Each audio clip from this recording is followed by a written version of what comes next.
Hi, I'm Eric Kane. I'm Paul Tassi. We're back to talk about our very favorite show, The Walking Dead. We've had some pretty good news recently, or at least I think it's good news. Scott Gimple has been removed as showrunner after 4 seasons. I think he started up in season 4 as showrunner and did a pretty good job for a while, but the show has been going downhill, as everyone on the face of the earth agrees completely. And now he has been given a new job, Chief Content Officer, which takes him out of the day-to-day production of the show and kind of puts him in an overseer's chair. And I think that's good news because I think that really anyone could take over now and do a better job than what we've seen the last 2 seasons. What's your take? Okay, I have a slightly different take than you. Anyone could do a better job. My dog could do a better job.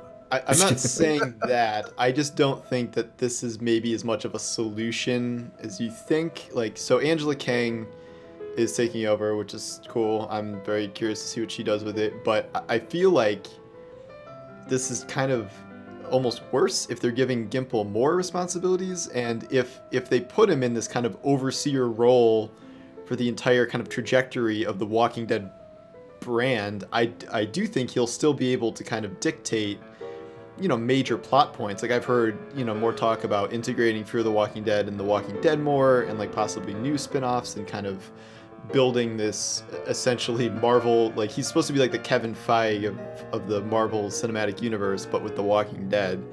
And while it might be nice to not have him doing kind of day-to-day stuff, and maybe we can get some fresh blood for that, my concern is that he still might be dictating kind of big major twists and turns in the direction of the show, which has been kind of the problem to this point.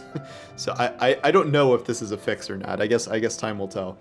It really could go both ways. I think I get the feeling, and this may be wishful thinking, but I get the feeling that AMC is looking at fan reaction, they're looking at ratings, they're looking at the reviews scores on Rotten Tomatoes, and they're looking at kind of this whole picture, and they're seeing like that something's wrong and it's time for a change. Now, how much, creating a new job for somebody, how much influence he has over this trajectory of the show, that could go so many different ways. I mean, for all we know, he's going to start working on, the next spinoff, like with, putting together another spinoff. He's going to be working on continuity between the different shows. But, maybe at the very least we get, someone like Angela Kang who is more in charge of crafting the sort of narrative of the next season, the episode to episode like continuity. And it's just the reason I'm a little optimistic about this is just because I really feel like it can only go uphill in terms of crafting a season of television. Like this last, especially this, season 7 was bad, but season 8's plotting has just been such a disaster. And I really think that something has to change. And this is at least a glimmer of hope that something is going to change. But Well, we're going to have an entirely, so part of it will be kind of a new showrunner, but part of it will also be moving past the Negan storyline, where he may still be a fixture, but it won't be completely revolving around him. We'll move on to some new group of enemies, whether they're following the comics or they're not. So I think that's also kind of an opportunity for a fresh start, where that alone could fix a fair amount of problems, just if we can get out of this just not well conceived kind of war storyline, and move into something different. But yeah, but there's so many. I mean, this is the same sort of like realm of uncertainty. Where was it you that wrote about this, that Negan could become the sort of star of the show? that was my long running theory. Because I guess like sort of comic spoiler, but like Negan does not die at the end of the war. He's imprisoned, and he lives on to this day in the comics, and goes through kind of this really long and winding redemption arc, which I find kind of ridiculous given the just absolutely horrible stuff he's done. He seems to me like kind of a character past redemption in a lot of ways, but that's what they do. And the reason I thought Negan might lead the show someday is because, well, if Carl's dead, he's certainly not leading the show someday.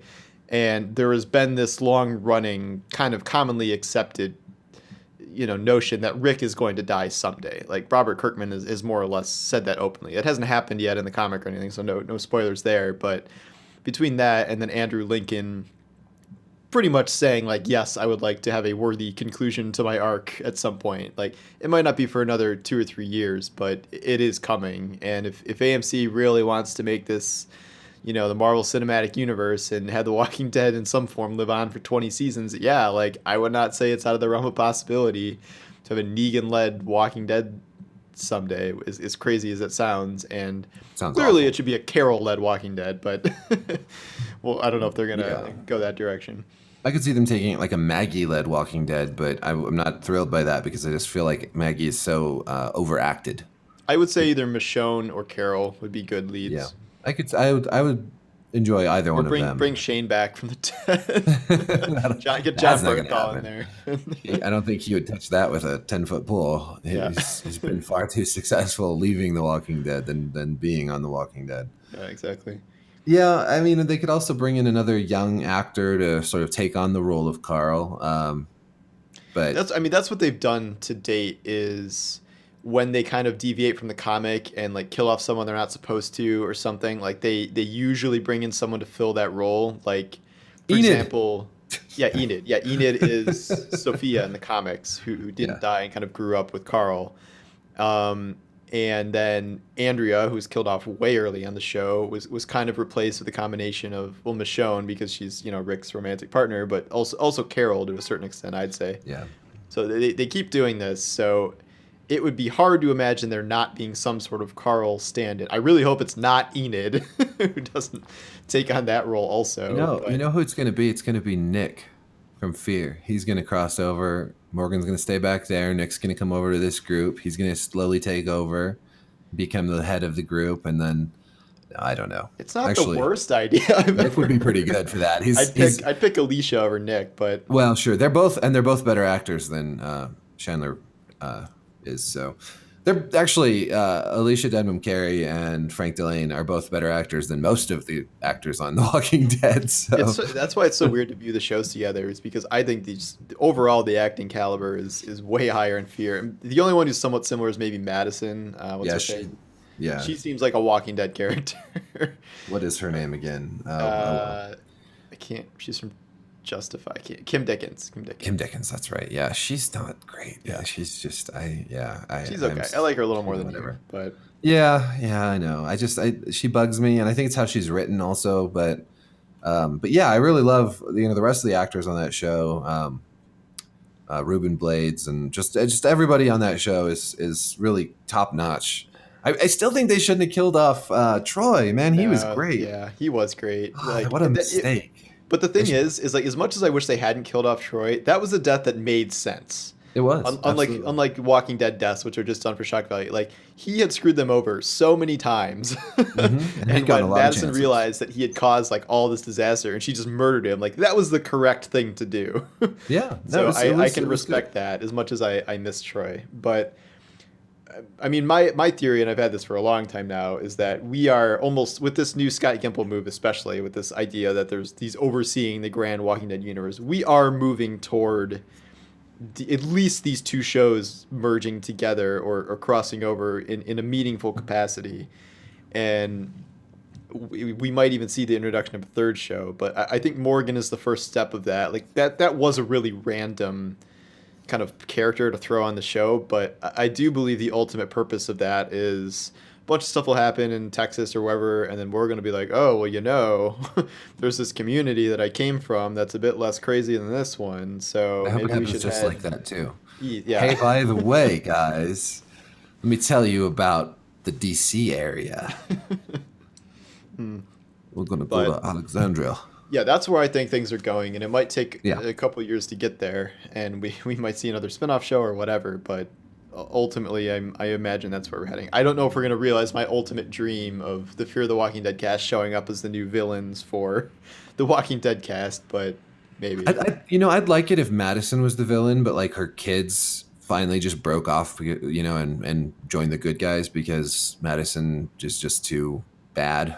You Yeah, know, yeah, I can I see mean, I that. don't think Madison is bad, but I could see her becoming like a bad Well, guy they've in described this her universe. as essentially like a prototype governor or Negan. Like Yeah. that's kind of how they've described her character, which I found really interesting because it's not that these are like wholly evil people. It's that they're just people that were trying to do the right thing and trying to protect those closest to them, and it made them into like kind of monsters over time, which is I think what Yeah. we're seeing with Madison.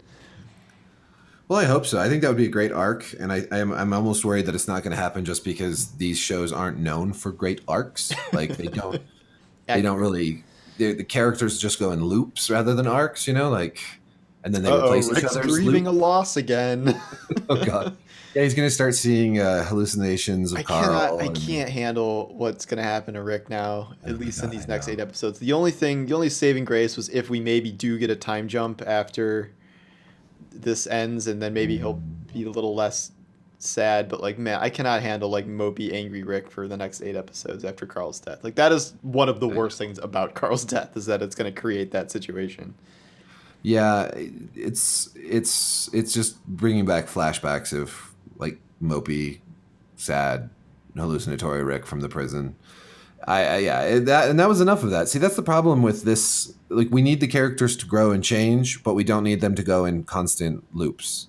And that's why I really don't like what they did with Morgan, because Morgan had an arc and he became a pacifist. Well, not a pacifist, but not he gave up killing, and then just because some random kid gets killed, he goes back to this crazy Morgan, and it's just like a loop, I and it's so personally, frustrating. I'm never a fan of extreme like pacifism slash ultraviolence arcs where it's this debate about killing versus not killing, Well, and like like not Arrow just in The Walking forever. Dead because I dealt with that with the friggin' Arrowverse Oh for God, so it's long, horrible. where it was like entire seasons about this debate, and then oh wait, we're making this exception for this reason and this, and then like The Walking Dead did it. They did it with Morgan and Carol where Carol was suddenly like, "Oh crap! I realized I killed 19 people. I should probably stop forever." And then, Well, here's the problem with it. Like, these shows do not know how to ask or answer that question, and so they just do it over and over again in a really haphazard way. I don't know if you've seen it, but have you seen The Mission, the movie The Mission? I am not. Okay, you should watch The Mission. It's about Jesuit priests in South America when there was slavery, and in I'm going to mix this up. I know because it's been a while. I think in Spanish controlled territories, slavery was illegal, but in Portuguese controlled territories, Spanish or slavery was legal. So there's this political element to this, as these Jesuit priests are in this mission of indigenous people, and there's the political stuff determining whether this area is going to be in Spanish or Portuguese lands, and so whether the slavers can come in and take all these indigenous people as slaves. Hmm. And then the Jesuits uh, break down onto different sides. So Jeremy Irons is the main character in the movie. Robert De Niro is a former slaver turned priest, and they have a divide where uh, Jeremy Irons' character believes in nonviolence. He won't fight when the slavers come. He just doesn't believe in violence at all. Whereas De Niro and some other priests sort of organize a resistance. And there's a very interesting dynamic created between the people who believe in nonviolence versus the people who think that fighting is the right way. And it's brilliant. It's a wonderful movie that really tackles this question in a very thought provoking and sort of horrifying way.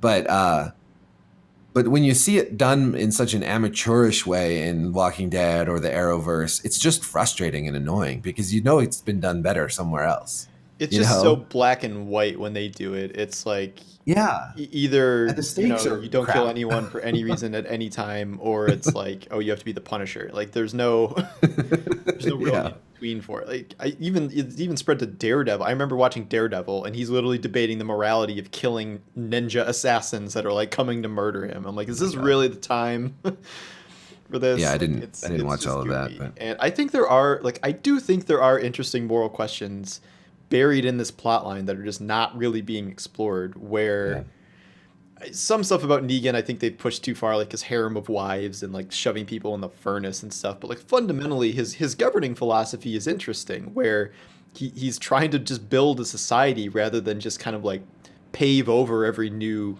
community he comes across. Yeah. And this idea that you can sacrifice one person as an example to save the lives of hundreds of others, it's a super authoritarian, but it's at least it's like an interesting debate to be had. Whereas like, should we kill people in a war is not really an interesting Right. Well, and debate. like when Negan brought up that humans are the most precious resource, that's an interesting side to Negan, absolutely. Um, but then the way he just sort of disregards human life in so many other instances is weird, and it makes him so unsympathetic that I can't really picture his redemption arc It's at all. it's a little rough. I'll say that. But Uh, I th- thought one of the only good parts of the finale I thought was when he's talking to Carl, and Carl's like, like you are attacking our village, like there's women and children here, and Negan's like, there's women and children in the sanctuary, bro. Like, yeah. it's and which is a point that Rick's group has been missing from the start. Like, yes, Uh-huh. let's just collapse this entire community and murder everybody inside, like without really thinking of the repercussions. And Well, from the beginning, they did that. They just snuck into their outpost and they killed those people in their sleep, and it was terrible. I mean, they've been the aggressors in this whole situation from the beginning. It's a yeah, weird, it's and just like dynamic. occasionally the show seems to realize that, but it's like 5% of the time. Yeah, and it's a And rotating group of characters that actually has that yeah, realization. Like whereas now, Jesus is the Fear the Walking Dead, it's a lot more nebulous, where everything is kind of shades of gray all the time, and yeah. the characters are questioning their own decisions constantly, as opposed to just be like, here's the good guys, here's the bad guys, at the end. Yeah, I love that about Fear the Walking Dead. I love how like Alicia confronts Madison about her approach and how they actually have like personal conflict with each other's decision making, and it's very interesting compared to what we get in The Walking Dead. What's really puzzling to me is why did they change Morgan's character to be like the killer again when he would have been the perfect person to argue for not killing the prisoners? It Yeah, was all set up for that for like a season and a half, set up for or longer, 2 seasons to be set up to be the guy who's like, no, we're not going to kill these people. Like, I won't let you do it. Like, we need, yeah, and it would have then been they just consistent. now he's And the one that wants to kill him. It's so stupid. well, also, we could have avoided this whole stupid Carl situation if Morgan had ultimately, been the one to sacrifice himself or die in the war, like ultimately convincing Rick that, ultra violence and executing everyone is not the answer. Like that would have been more logical, as opposed to like Yes. shoehorning in this conversation with Carl in like the last episode where Carl's like, maybe we should be better than we are, and Rick's like, yes. Yeah, it's Like like that's not suddenly Carl's Carl. character at all. Like that's he's never had that role, but Morgan's had that role for like years now. So it Yeah. just Yeah, to use him as absolutely. this impetus of like, okay, well maybe Rick's not gonna just cut Negan's head off and we'll move on from there. I thought that was so dumb the way they mapped that out, and like Well, not to mention, you'd just be like Rick. It doesn't make sense if he becomes more merciful after the death of his son. He's going to be anything more pissed off I guess and the only likely to thing go is kill that like the way Carl died was just he was just foraging in the woods and trying to help a guy in a way that really had nothing to do with the war and could have happened even if there was no war going on. which So like, just proves that you shouldn't help people, because you get killed when you help people. I mean, what lessons are we supposed to take from this? yeah, I don't know. I'm also curious what they're gonna have Carl do in the last episode where he's still alive. I I don't know how they're gonna redeem themselves. Like if just having him be doomed, but I eh, feel like so many of these deaths in this show have been so pointless. Like Beth Beth, dies after this Andrea, long, Noah, ridiculous thing. Noah's death was terrible, uh, but like Glenn, Beth. even I don't know.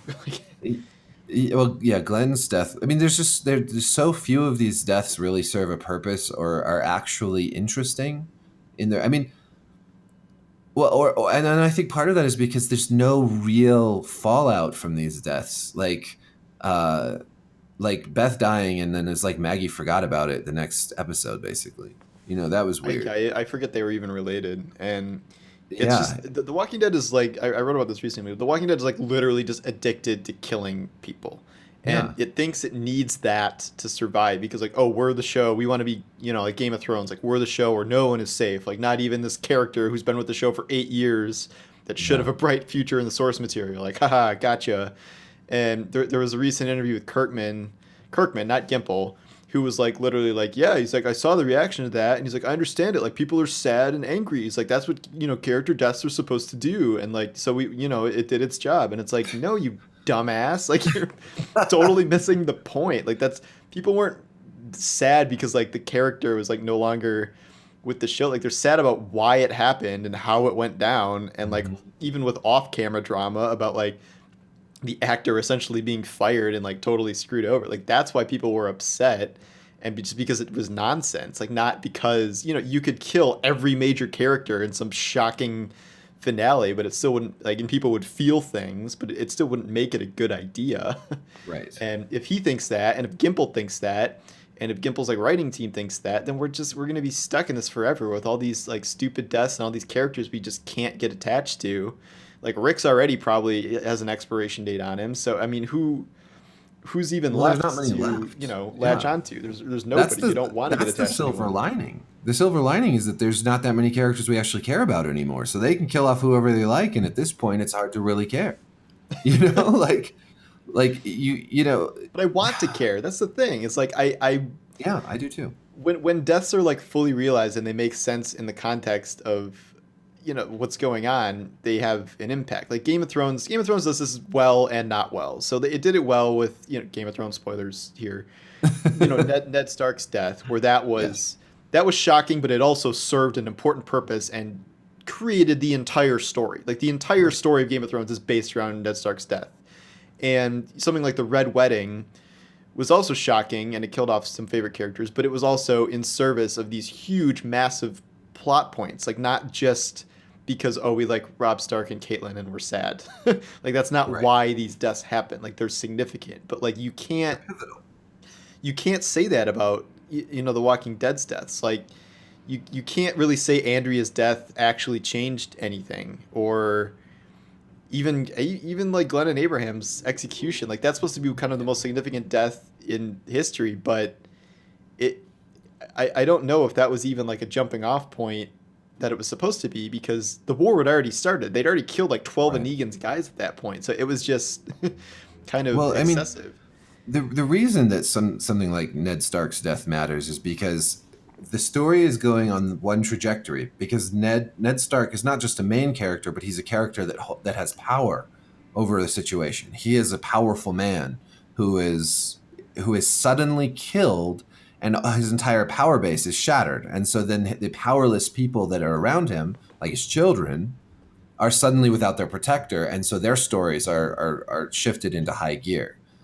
Same thing with Robb. Robb was winning battles. He was going to come and save his sisters and beat the Lannisters, and that was the trajectory. Him being removed from the equation completely upended everything that was going on in the story. Whereas, yeah, in the walk, like when Glenn's killed, it's not like suddenly the people that Glenn was leading had nowhere to turn because he wasn't leading anybody. But basically, like I'm trying to think of a good character death, and like I'm coming up with Merle. I felt like that was a pretty good That character was a good death death. because he had a redeeming arc, and he sacrificed himself after being a real jerk, and there was something to that. I felt something when that happened, other than just like Yeah, shock or whatever. Merle did that well. I thought Tyrese's death was well set up, um, based on kind of like Yeah, they his really. history with seeing trauma with children and stuff like that. There's a few, but like I guess the equivalent that I'm thinking of, it would be like if Game of Thrones had killed off like Sansa or someone in season 3. You know what I mean? Where Yeah, and a really it's horrific someone who moment. doesn't really change the trajectory of the story, but is a beloved character, and they just want people to be sad. And I think Game of Thrones kind of fell victim to that later on, where like, oh, let's kill Barristan Selmy, like just Yeah. things like that. And I think it got a little carried away with, oh, we haven't killed anyone in X amount of time. It's time, to drop the hammer. But The Walking Dead is just constantly killing characters that it has no real significance, and they're saying, oh, well, Carl's death is going to change everything and blah, and like I I just know. don't see how that happens. Like I know they're building toward like Rick gets a little less murderous as like the change, I guess, but that doesn't make sense based on Carl's character or current events or really anything that's happening. Do you know Um, Rick getting less murderous is once again not an arc but a loop, and that Rick yep. becomes once again like he used to be, which was less murderous. It's not very interesting. you know. These some of these characters that we don't know, that like the governor who we didn't know before all of this went to hell, Hmm. they have more interesting stories because they did go from something normal to something sort of awful. Yeah, That's I an think the interesting governor's arc. probably one of the most interesting characters the show is introduced, and Oh, like compare definitely. him to someone like Daryl. Like what is Daryl transformed into? In 8 years, he has Grungy. literally not changed one iota His hair's gotten from like longer. episode one. Like he endured like a couple traumatic deaths, but like again, that didn't change him in any significant way.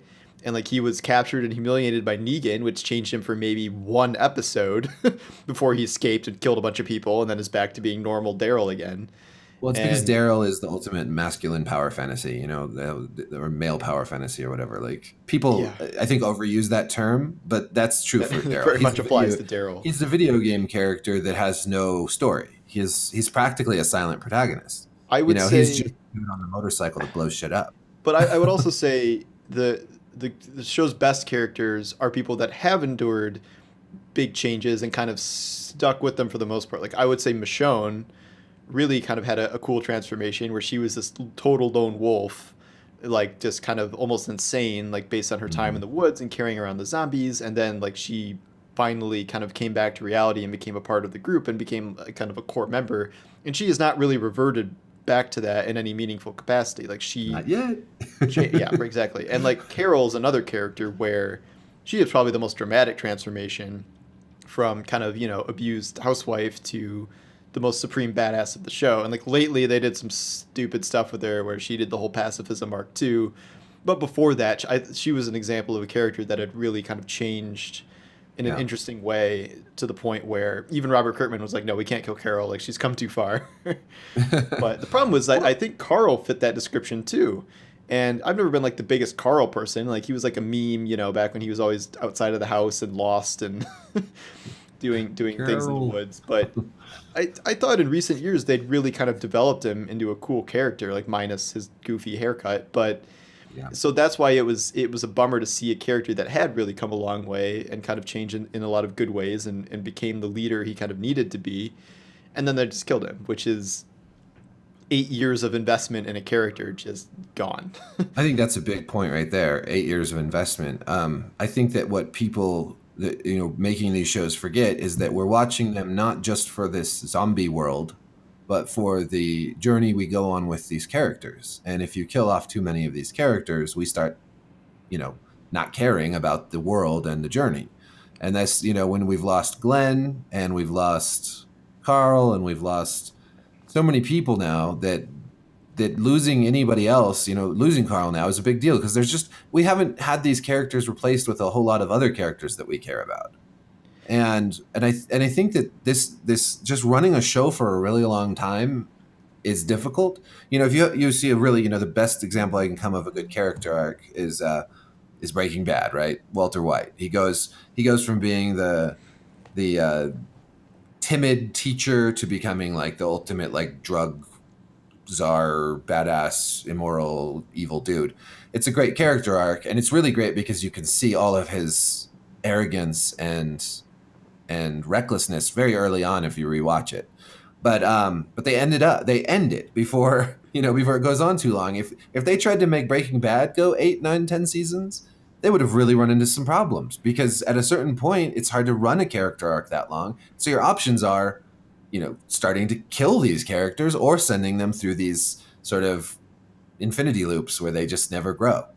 And Yeah. and I don't know what they're supposed to. I don't know how they're supposed to fix that. I mean, you could say, well, they need better writing, but as the show just goes on and on and on, it becomes very difficult, I think, to write compelling character development, and Yeah. that's why we're seeing these recycled arcs or Part these of it is, transferred yeah, you're right. arcs. I mean, part of it is time, and that is one way I kind of empathize and can maybe understand why they kill off characters because you do kind of want to keep cycling in fresh blood when a show is this old because at a certain point you kind of you might run out of things to do with certain characters. Like characters like I'd say like Father Gabriel has like long outstayed his Oh welcome or yeah, like a character like Jesus. Tara is just not Oh yeah. progressing or going anywhere. And so like people Well, like that being yeah. killed off, it wouldn't really be as big of a deal because they're essentially kind of failed character experiments where just nothing really became of them. So you try and introduce new characters that people actually like, and so on and so forth. But eh, again, eventually, like the people you have been with this whole time, it does suck to just see them gone. And I remember a long time ago when I was finishing the Harry Potter series for the first time, I got to the end and it was like no really major characters died at the end of that book, even with this giant battle. Like at least in the last book, like Dumbledore had died, the previous book, but the core trio remained. I'm like, why didn't they kill like Ron or someone exciting or something like that? But then like later, I realized that that's kind of a stupid thing to want, and like sometimes you just want to let these characters have their resolutions. And I read into Mm-hmm. that when I was writing my own books, where I was closing out my trilogy, and I'm like, oh, I really should like kill one of the main characters here because like that would be exciting. But I'm like, is that like, do I want to kill them? Like, is that actually good, or should I just like let people survive and let the payoff be that like things are actually like not horribly ending? And I ultimately like reversed some decisions of characters I was gonna kill, like because I realized I was doing it like just for something exciting rather than Mm-hmm. it being a logical extension of their arc. But I feel like The Walking Dead is not doing that, Well, I think which yeah, and I think that's a really important point. Like think of Lord of the Rings. You know, at the end of Lord of the Rings, of all the cast, you know, who really dies? And it's not any of the hobbits, and it's not Aragorn, it's not Legolas, it's Gollum who dies, and his death serves a really important purpose to the rest of the story.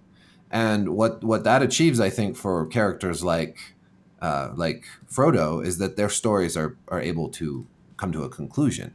They're able to have a resolution that's satisfying, and I think that that can happen in death. Like a character dying, I think can be a satisfying resolution to their story arc. But it's too often it's just a plot point, and like I think a lot of writers maybe confuse plot and story. Plot being kind of what happens, but story being kind of why it happens, like what the point of it is. Mhm. And if you just have meaningless deaths all the time, it's kind of like what is the story you're trying to tell us? Because I can't tell anymore. I guess in The Hobbit, Thorin Oakenshield dies at the end, but that's I think that's a satisfying death because that kind of is the price he pays for his arrogance and greed, and I'm ultimately, I'm really worried about Game of Thrones handling this. This is I am breaking from really The worried Walking about Dead, but it like too. I'm very concerned that So they're just gonna worried. like kill off half the main characters because like, oh, it's ending, we can kill all the main people now, like suckers, like, and it'll be like y- Tyrion on the Iron Throne, but everyone else is dead. So it's like, oh, it just seems like that's where this is heading. Even, I mean, maybe with the books, but definitely with the show and how they've been handling death lately. Um, Yeah. where I just can easily see at least like half the major characters dying for no other reason than like, yes, it's time for the biggest people to die. But at So the I'm same time, concerned I about feel that. like there's like the flip side to that, which is, well, yeah, they killed off a lot of characters and they killed them off really fast in the last season, but they also did weird things like the Beyond the Wall bit where they send all those guys up and like one of them dies. They're fighting like thousands of zombies and just one guy. Or like Jamie charging the dragon and then getting saved at the last second and them swimming in full armor to the others. Yeah, it's just I guess it all these depends how I feel like about the characters because like I'm really gonna be upset if Jamie dies because like he's one character that I think has been transformed very well over the course of the series, and yeah. I No, I think don't that want would him be to die throwing it either. away if he just suddenly got cooked by a dragon. You know what I I don't mean? want them to put him in that situation in the first place. Yeah, It's I so guess so. stupid. It's like such a stupid like action movie thing to do. I think one of the biggest problems with season 7 of Game of Thrones was that there was just, I mean, beyond fast travel and all the other nonsense, was that they've lost the sense of consequence. I mean, the reason that Ned Stark died was because he made some grave errors. It wasn't just because the other guys were bad; it's that he made some mistakes. Yep. Rob Stark, same thing. He made some mistakes. Caitlin Stark, mistakes. But we get up into the more contemporary stuff, and we have Jon Snow somehow pulling himself out of the icy water, surrounded by the dead, getting miraculously saved by Benjen Stark, and no consequences. We have Jamie charging the dragon. We have all this stuff, and it's just like I don't want people to just be killed for no reason. but I do want the writing to reflect their To be choices, you plausible, know, yeah. to be plausible. I mean, because As, that's as always been plausible the as you can be case. with dragons and ice monsters. Yeah, I mean, plausibility within the fiction, Yeah. I think is important. And so yeah, we don't. I mean, I think that this, like, for writers in general of fiction or of TV, is a really important question. Like, when do you kill off a character?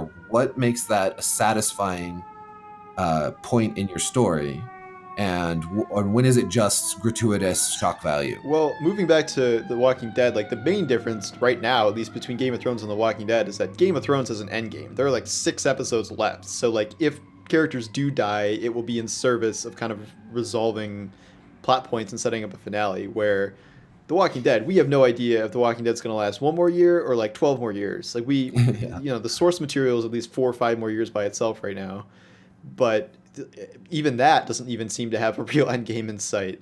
And they keep kind of upending things just when you think things might be kind of like reaching toward a conclusion. So you're always kind of up in the air where you're like, where is this going? Like, what are really the ultimate goals of, like, there's no Iron Throne, or like, this side or the Lannisters must be conquered or the White Walkers must be defeated, because yeah, like that the White Walkers or someone like that are the ultimate bad guys of the whole series, whereas Walking Dead is just constantly moving through, oh, this bad group and then this bad group and then this bad group, with just kind of sprinkling zombies everywhere. And yeah. it doesn't end, and there's no like, oh well, we killed the last bad group, because there's dozens and hundreds of other undiscovered bad groups we can just keep running across forever. So that's where kind of fatigue starts to set in, and you don't know what these deaths mean or what these plot points mean, because you have no idea where this is going or when this is all going to end. Yeah, I think that the two shows have kind of opposite problems in that, like you said, there's this sort of never-ending sense to The Walking Dead that is easy to get weary of. But at the same time, I kind of like that it's not about, like, the big bad, like, epic evil lord. There's not. See, the problem that I'm having with Game of Thrones lately is that it's sort of approaching epic fantasy. It's coming from, like, a place of, like, medieval subversive fantasy to, like, the chosen one is here and the big bad is riding on his zombie dragon, and it's kind of reaching this sort of crescendo of fantasy tropes, and I'm The worried that it's going to end with a fantasy trope. that is the problem. Like, Is like the last. I mean, the show has killed off all its villains for the most part, like its human villains. Like I guess Cersei yeah, is really the only one left, but like it is weird to go from like, okay, the most hated villains on this show are like a little boy king and this old, traitor guy like Walder Frey, to, oh, yeah, here's this immortal ice god who doesn't yeah, speak or do exactly. anything. Like they're totally different types of villains, and like 6 seasons of Game of Thrones are about fighting humans and like finding a way, like, to outsmart them or, seek justice or whatever. But like the White Walkers are just this big nebulous evil force that there's no motivation other than like, let's just pave over Westeros, and Yeah. that's a lot less interesting than everything else leading up to it. And so like the only thing I'm really looking forward to seeing is how the whole kind of Cersei angle is resolved, because she's the last actual villain the show even has anymore. And like I'm guessing it may end up having Jamie kill her, because that seems like that's been forecast forever. Uh, but I'm hoping it's a little more interesting than that. But again, I for every time a villain was killed, I felt like it made the show a little worse. Like especially in the Yeah. later seasons where we killed Walder Frey and Littlefinger within not that much time, and then it's just all these arcs are just getting wrapped up in these neat little bows to the point where there was no one really left that you cared about, Yeah. And no to really good be conflict defeated. remaining. Hmm. Yeah. And I think that meanwhile on The Walking Dead, we don't have the risk. I mean, Negan kind of is like the Dark Lord right now, and that's annoying. But, like, potentially, at least in a zombie apocalypse, you don't have quite that same risk of, like, epic fantasy overload. But yeah, the problem with The Walking Dead, I feel like, is that, yeah, there is no end game. At least in the zombie shows where there's a potential cure or something, like there's something that the characters can work towards. Earlier in the show when Eugene was going to go to Washington, there was, like, this mission, and they don't. And right now it feels almost nihilistic. There's just nothing. The only thing that anyone is trying to do is kill each other, and that's all it's been for 2 seasons of just, this is our goal, is to kill each other. and that's not very fun. Like Yeah, and there's no grander vision. There's no purpose. I thought the comics were finally moving toward a purpose where the idea is that Rick's community is kind of laying the foundations for like, okay, well maybe this is how a new nation grows, and like maybe Rick is George Washington or something, and kind of really starting this process of rebuilding. And then the comics just recently took a turn where, without getting into too much details, they run into another community that is like 50,000 people, Oh, which is like okay. this huge established thing. And like this plotline is just starting, and I don't really know anything about it. But like then that threw all that out the window. I'm like, okay, so Rick's not even like, the founding father of anything. Like if there's these other communities that are way larger already. So I just don't understand where it's going. I don't know what the end game is because every time I think there might be one, they just throw a wrench in it and take it somewhere completely different. Well, here's the thing. Conceptually, it's very tricky because if society collapses because of the zombie apocalypse, then positing that you can rebuild society during the zombie apocalypse is kind of absurd. Like the problem is that whenever you establish anything, anytime anyone dies, they turn into a zombie, which means that almost any society you set up is always vulnerable to that. What needs to happen is that the story needs to resolve around the characters somehow. They need to grow or change or become something, like, okay, at the end of, spoiler alert for The Last of Us. The Last of Us is basically a zombie apocalypse game, right? It's got infected or whatever, and there's still some society left. But the point isn't really that.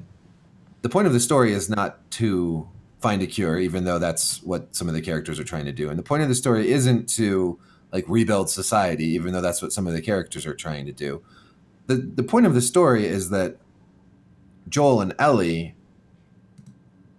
are come together in an interesting way in the end.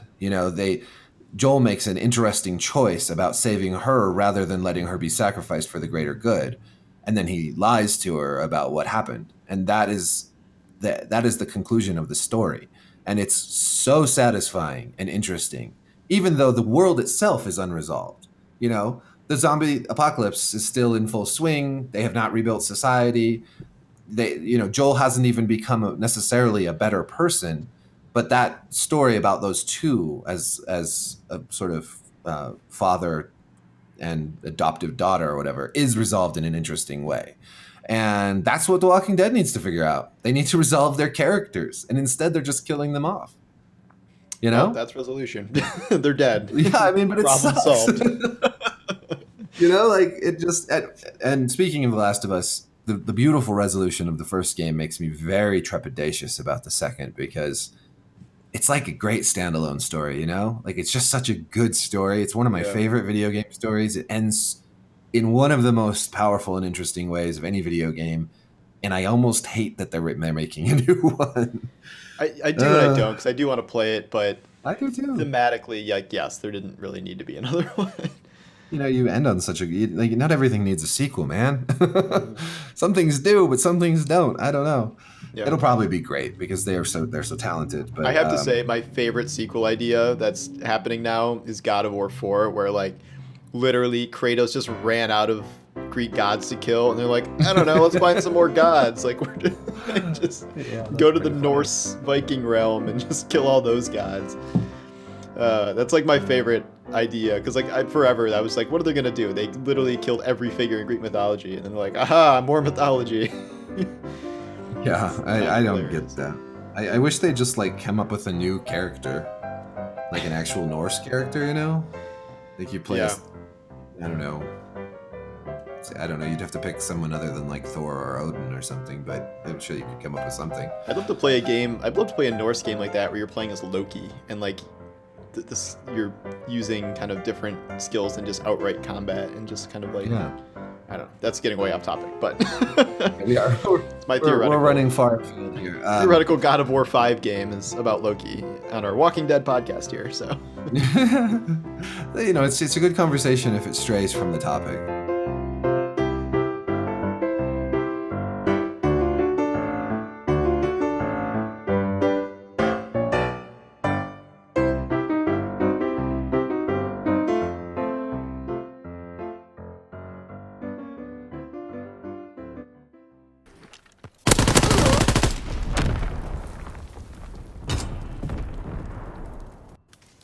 domination. I'll draw the closing with Charlie. Advance and take position.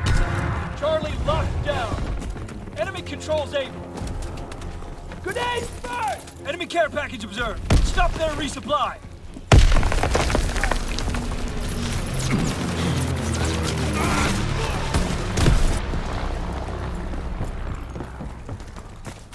Firing division artillery. Target position. Enemy controls Baker. They're capturing Charlie. Paratroopers descending. Enemy recon aircraft observed. Capturing Baker.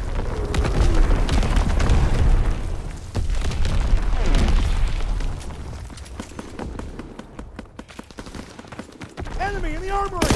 Closing with Able.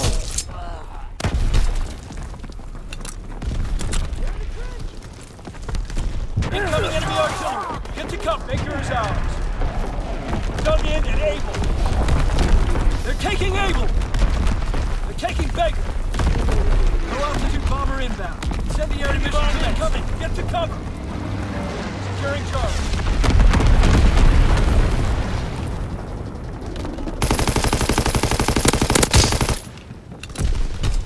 We control all objectives. Hold the line. They're taking Baker.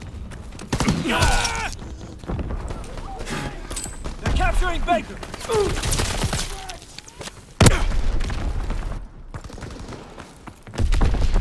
Enemy contacted Able. Enemy capturing Charlie. They took... We're winning the fight. Charlie is overrun. Counterattack. We lost A. They're capturing Baker. Closing with Able.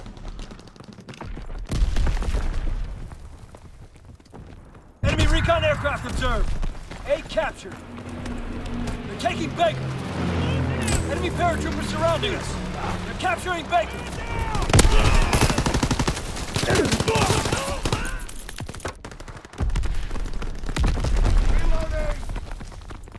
They're taking Able.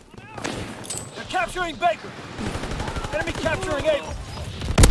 Lost B.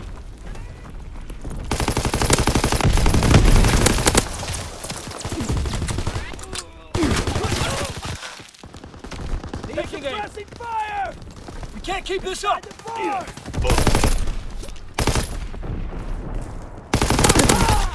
Enemy bomber approaching. Incendiary bombs dug in and Able.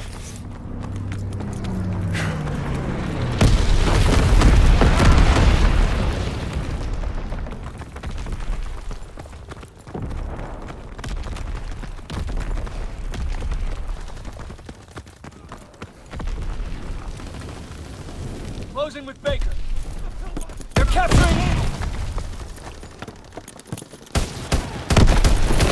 Closing with Charlie. Baker locked down. Lost A. Down. Charlie is out. They're taking Baker.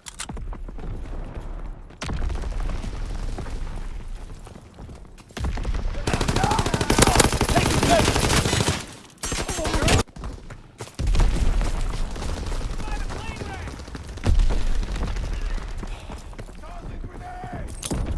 Capturing Baker! Capturing Baker! Enemy is down! Keep moving! Closing with Able. Enemy contact at Charlie.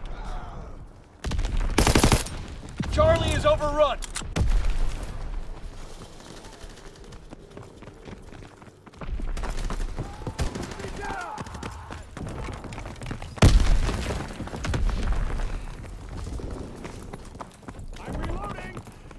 Taking Charlie. Capturing Baker. C captured. Baker's lost.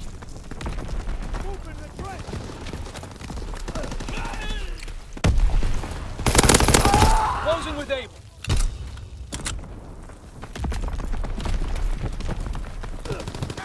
Able is ours.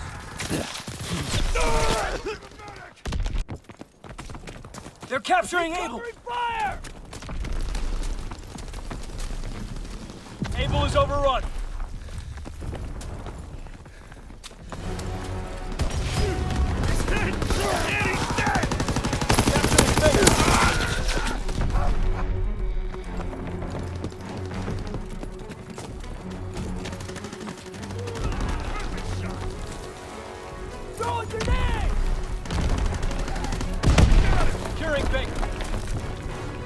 Enemy contact in Charlie.